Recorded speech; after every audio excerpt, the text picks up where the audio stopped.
कभी कभी महादेव अपने भक्तों को ऐसे दर्शन देते हैं कि विज्ञान के पास भी इसका जवाब नहीं होता।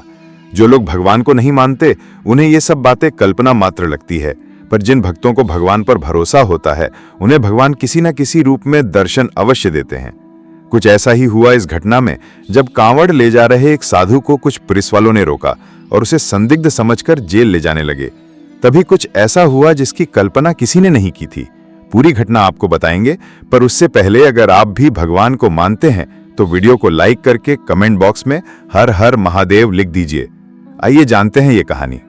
सूरज धीरे धीरे पूरब से निकल रहा था, लेकिन हरिद्वार की गलियां और घाट पहले से ही बोल बम के नारों से गूंज रही थी। भगवा वस्त्रों में सजे हजारों श्रद्धालु शिव भक्ति में लीन होकर गंगा जल लेने के लिए कांवड़ यात्रा पर निकले थे। भीड़ में कहीं उल्लास था, कहीं आस्था था, कहीं उमंग। लेकिन इसी भीड़ में एक शख्स ऐसा था जो बाकी सबसे अलग था। उसके शरीर पर भस्म लगी थी, गले में सर्प के जैसा प्रतीत होने वाला एक हार, हाथ में त्रिशूल और डमरू और माथे पर त्रिपुंड। उसकी आंखें बंद थीं, चेहरा शांत, जैसे सदियों का ध्यान अब भी चल रहा हो। वो साधु किसी और ही दुनिया का लग रहा था, लेकिन जो सबसे अलग था वो था उसके कांवड़ से लटकता हुआ एक पुराना भारी लकड़ी का बॉक्स। ये साधु किसी से बात नहीं कर रहा था, न ही किसी से प्रसाद ले रहा था।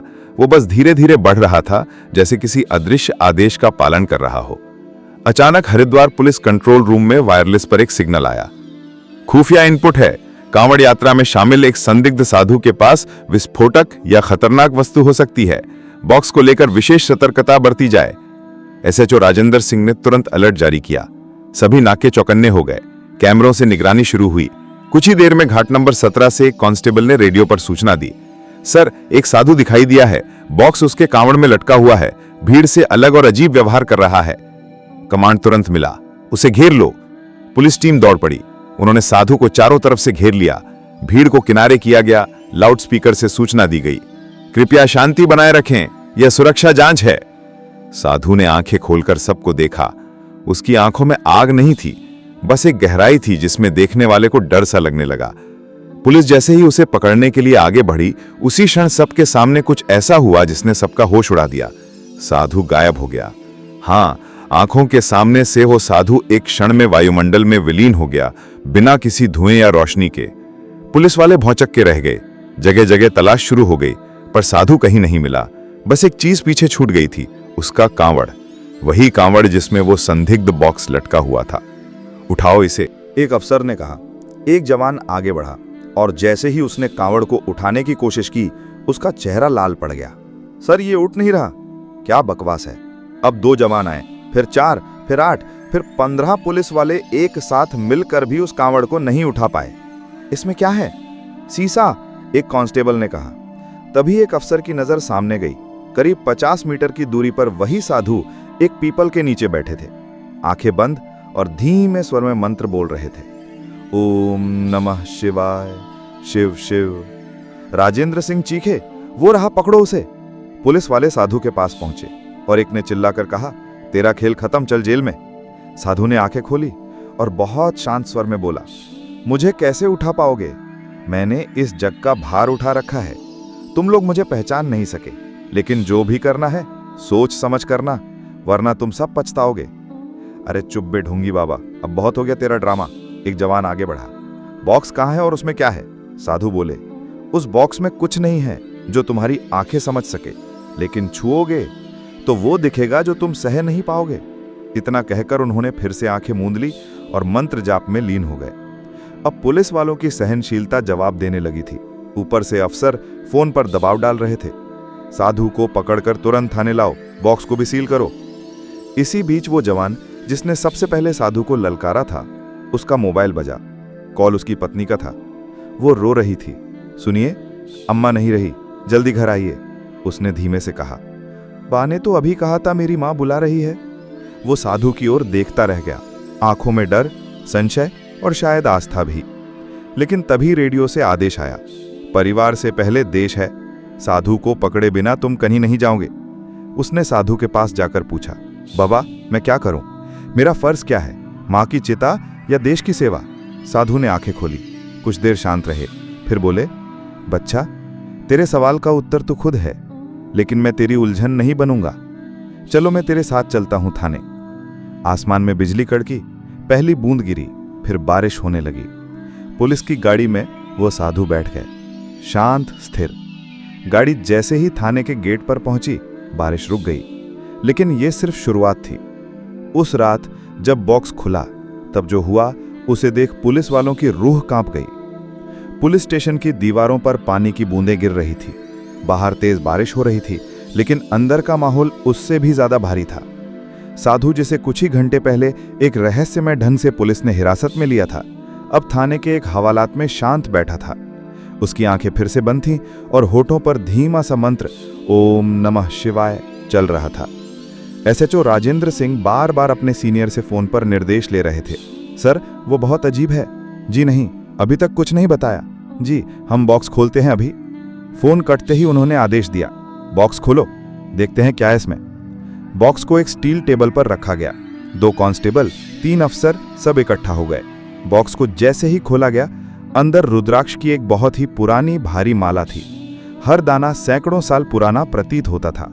एक जवान ने माला को उठाया और उसी क्षण उसकी चीख गूंज गई। आह! वो जमीन पर गिर गया। उसका शरीर कांपने लगा और वो जमीन से चिपक गया, जैसे किसी ने उसके ऊपर पत्थर रख दिए हों। 4 लोग उसे उठाने दौड़े, लेकिन वो जवान उठ नहीं पा रहा था। उसकी आंखें उलट गई थीं और उसके मुंह से बस एक ही शब्द निकल रहा था, शिव शिव। साधु ने दूर से कहा था, मत छूना, यह सिर्फ प्रतीक नहीं, यह सत्य है। एक अफसर चिल्लाया, तुमने उस पर क्या किया है? तुम कोई तांत्रिक हो? साधु बोला, ना मैं तांत्रिक, ना साधक, ना साधारण। जो तुम समझते हो वो मैं नहीं हूं। मैं क्या हूं ये जानने की तुम्हारी पात्रता अभी नहीं। इतने में सीसीटीवी रूम से एक सिपाही दौड़ता हुआ आया। उसने हांफते हुए कहा, सर, कैमरों में रिकॉर्डिंग देखिए। जब वो बॉक्स खोला गया तो माला अपने आप हिल रही थी, जैसे कोई ऊर्जा निकल रही हो। राजेंद्र सिंह अब परेशान थे। उधर अफसरों का दबाव बढ़ता जा रहा था। सभी के फोन बज रहे थे। थाने में कोई तंत्र मंत्र का खेल ना हो, मीडिया को खबर ना लगे, साधु को कंट्रोल में रखो। इतने में वही कांस्टेबल फिर से भागता हुआ आया, जिसने सबसे पहले साधु पर चिल्लाया था। उसकी आंखें लाल थीं, हाथ कांप रहे थे।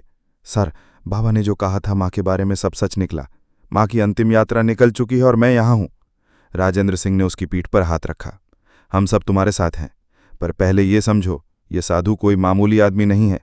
कुछ तो रहस्य है इसमें।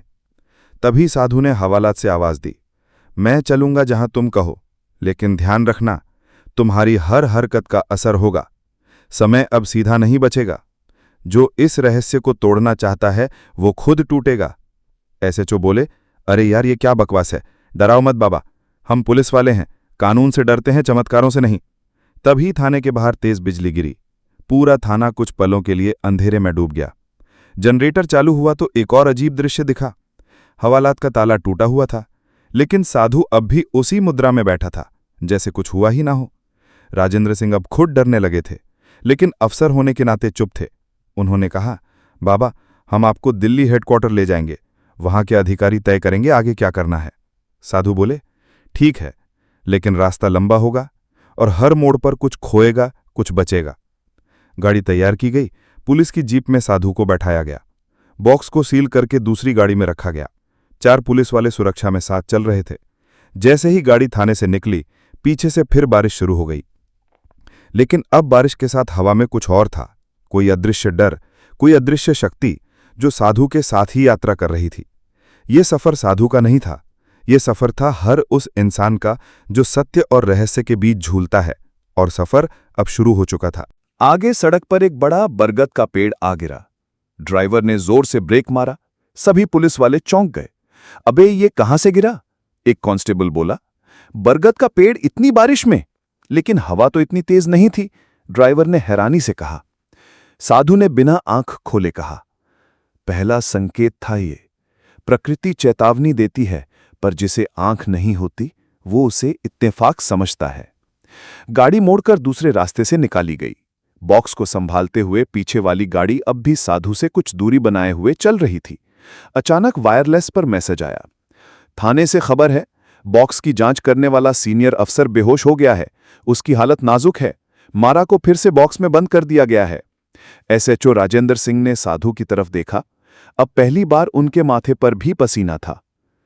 तुमने कुछ किया है उस बॉक्स में? साधु ने आंखें खोली और केवल एक वाक्य कहा, जिसे तुम बांधते हो वो तुम्हें बांध लेता है।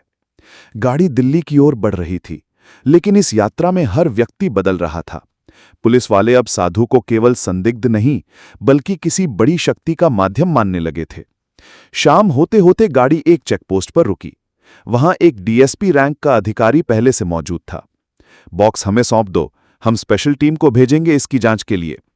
बॉक्स दूसरी गाड़ी से निकाला गया और जैसे ही उस अधिकारी ने उसे छूने की कोशिश की, एक तेज चीख गूंजी, मेरा हाथ जल रहा है।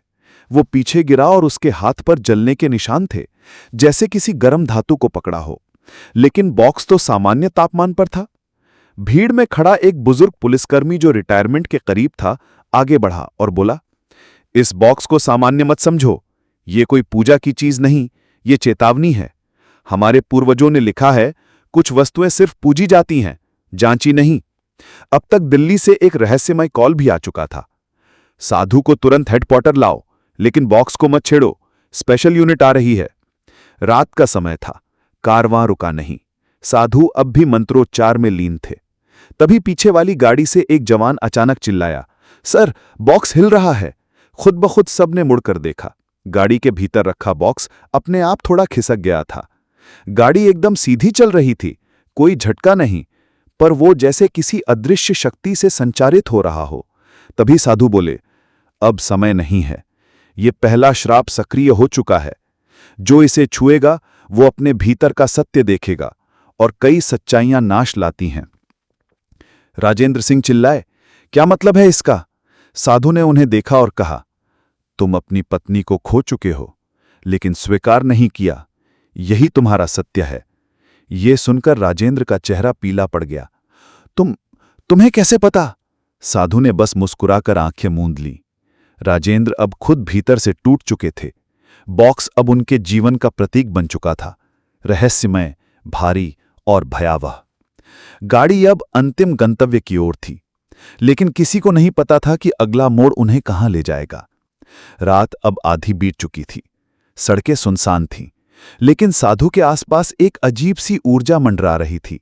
जैसे जैसे गाड़ी आगे बढ़ती जा रही थी, हवा और भी भारी होती जा रही थी। अचानक रेडियो में अजीब सी स्टैटिक आवाजें आने लगीं, कृर, ओम नमः, कृर, मृत्यु, सत्य, जैसे कोई अनजानी शक्ति उसमें प्रवेश कर चुकी हो। ड्राइवर ने रेडियो बंद किया, लेकिन आवाजें अब अंदर गूंज रही थीं, किसी के कान में नहीं, दिल और दिमाग के भीतर। तभी आगे सड़क के किनारे जलती एक चिता दिखी। गाड़ी धीमे हुई, लेकिन वहां कोई नहीं था, ना शव, ना कोई व्यक्ति, बस जलती चिता और उससे उठती राख। राजेंद्र सिंह ने कहा, क्या किसी ने चिता ऐसे ही जलाई है? ये कैसे हो सकता है? साधु ने सिर उठाया और कहा, दूसरे श्राप ने आकार ले लिया है। ये उस आत्मा की आग है जिसे शांति नहीं मिली, अब वो चेतावनी देगा। तभी गाड़ी के भीतर रखे बॉक्स से अचानक धुआं निकलने लगा, लेकिन जब बॉक्स को छूने की कोशिश की गई, धुआं तुरंत गायब हो गया। ये कोई मायावी शक्ति है या तुम लोगों का कोई ड्रामा? एक कांस्टेबल चीखा। साधु ने कहा, अब मैं नहीं बोलूंगा, अब प्रकृति बोलेगी। जो अज्ञानी है वो सुन भी नहीं पाएंगे। गाड़ी रुकवानी पड़ी, सभी लोग नीचे उतरे। तभी जंगल की दिशा से एक महिला की चीख सुनाई दी, दर्द भरी, असहाय। एक जवान टॉर्च लेकर आगे बढ़ा, लेकिन जंगल के भीतर उसका सामना हुआ। स्वयं अपनी मां से वो चौंका, मां, आप यहां? मां ने बस एक वाक्य कहा, तू क्यों नहीं आया बेटा? मैं इंतजार करती रही। वो जवान वहीं जमीन पर गिर पड़ा और अचानक होश खो बैठा। बाकी जवान भागकर पहुंचे तो वहां कोई नहीं था, न कोई महिला, न कोई आवाज। सर, ये क्या हो रहा है? एक अफसर ने डरते हुए पूछा। साधु बोले, जो भी सत्य को नहीं मानता उसका भ्रम पहले तोड़ा जाएगा। दूसरा श्राप यही है, आत्म साक्षात्कार, लेकिन पीड़ा के माध्यम से। उसी समय बॉक्स में रखा रुद्राक्ष बाहर गिर पड़ा, बिना किसी को छुए, जैसे किसी अदृश्य हाथ ने उसे जमीन पर रख दिया हो। जैसे ही एक अफसर ने उसे उठाया, उसकी आंखें बंद हो गईं और वो वहीं खड़ा खड़ा मंत्र बोलने लगा, त्र्यंबकम यजामहे सुगंधिम पुष्टिवर्धनम। बाकी लोग हैरान थे। अब ये मामला साधारण नहीं रह गया था। बॉक्स और उसकी शक्ति अब काबू के बाहर लग रही थी। राजेंद्र सिंह अब सीधे साधु के पास गए और बोले, बाबा ये सब बंद करो, हम थक चुके हैं, यह रहस्य हमें निगल रहा है। साधु ने गहराई से उनकी ओर देखा। जब तक तीसरा शाप पूरा नहीं होगा शांति नहीं आएगी। तुम्हें खुद को खोना होगा ताकि तुम्हें खुद को पा सको। राजेंद्र हंसे नहीं, चिल्लाए नहीं, बस चुप रहे। पहली बार उनका सामना खुद से हो रहा था। वहीं दूर खड़ा एक जवान बोला, सर, साधु के गले में जो नाग जैसा हार है वो हिल रहा है। सभी ने देखा, नाग आकृति की माला अपने आप हिल रही थी, जैसे वो जीवित हो। एक जवान डर से पीछे हटा और गिर पड़ा। अब सभी की आंखों में एक ही बात थी, क्या ये साधु इंसान है भी या नहीं।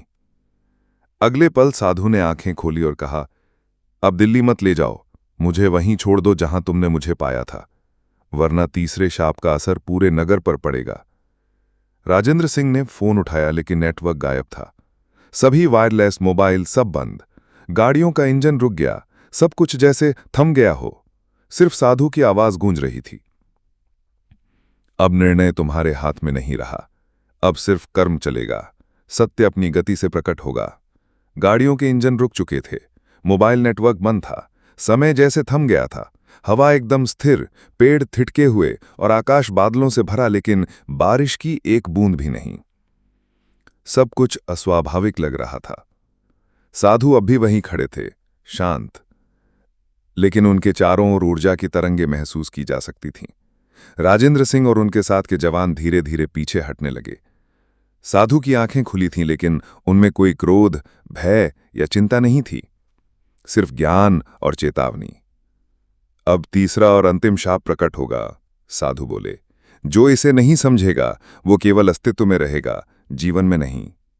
सहसा बॉक्स में रखा रुद्राक्ष तेजी से कांपने लगा और फिर हवा में ऊपर उठ गया। सभी लोग अचंभित थे। हवा में मंडराता वो रुद्राक्ष जैसे खुद निर्णय लेने आया हो।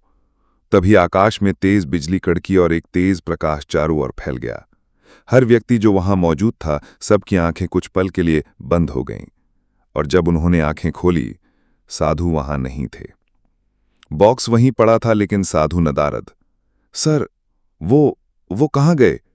एक कांस्टेबल ने कांपते हुए पूछा। हम सबके सामने थे, एक पर पहले तक। तभी बॉक्स से एक मंत्र गूंजा, बाहर नहीं, सबके भीतर। मैं शिव हूं, ना आदि ना अंत, न रूप ना रूप। जो सत्य को नकारे वो भ्रम में रहेगा, जो स्वीकारे वो मुक्त होगा। राजेंद्र सिंह की आंखें भर आईं। वो बॉक्स के पास आए और धीरे से उसे खोलने लगे। बॉक्स अब एकदम हल्का था। अंदर वही रुद्राक्ष माला थी, शांत, स्थिर, पर जैसे उसमें अब कोई कंपन नहीं, सिर्फ एक संदेश छिपा हो। बॉक्स के नीचे एक ताम्र पत्र मिला। उस पर कुछ शब्द खुदे थे, जो इस माला को धारण करेगा वो स्वयं को देख पाएगा। लेकिन हर सत्य के साथ एक मूल्य होता है। क्या तुम तैयार हो? राजेंद्र ने उस माला को अपने हाथ में लिया। सभी पुलिसकर्मी सांस रोके खड़े थे, लेकिन अब कोई भय नहीं था, सिर्फ एक आत्मिक शांति। जैसे ही माला को उसने माथे से लगाया, पूरा दृश्य बदल गया। वो फिर से घाट पर था, वही साधु जो अब भगवान शिव के रूप में प्रकट हो चुके थे। त्रिशूल, जटाएं, तीसरा नेत्र, लेकिन कोई तांडव नहीं, कोई क्रोध नहीं, सिर्फ मौन और मुस्कान। अब तेरा भ्रम टूट गया है राजेंद्र। तुझे लगा मैं बंदी हूं, पर मैं तेरा दर्प तोड़ने आया था। तू अब नहीं वही इंसान जो मुझे पकड़ने आया था, तू अब वो है जो खुद को समझ गया है राजेंद्र। राजेंद्र की आंखें खुली। वो फिर से जंगल में था। माला उसके गले में थी, लेकिन अब मौसम साफ था, नेटवर्क वापस, इंजन स्टार्ट, सब सामान्य। साधु नहीं थे, लेकिन उनकी उपस्थिति हर तरफ महसूस हो रही थी। हफ्तों बाद उस थाने के बाहर एक छोटा मंदिर बन गया, बिना मूर्ति के, बस एक पट्टिका लगी थी। जिसे तुम ढोंगी समझो, वो शायद सत्य का आईमा हो। राजेंद्र अब वर्दी में नहीं था, उसने स्वैच्छिक सेवानिवृत्ति ले ली थी। अब वो उसी मंदिर के बाहर बैठता था और एक ही मंत्र जपता, शिवोहम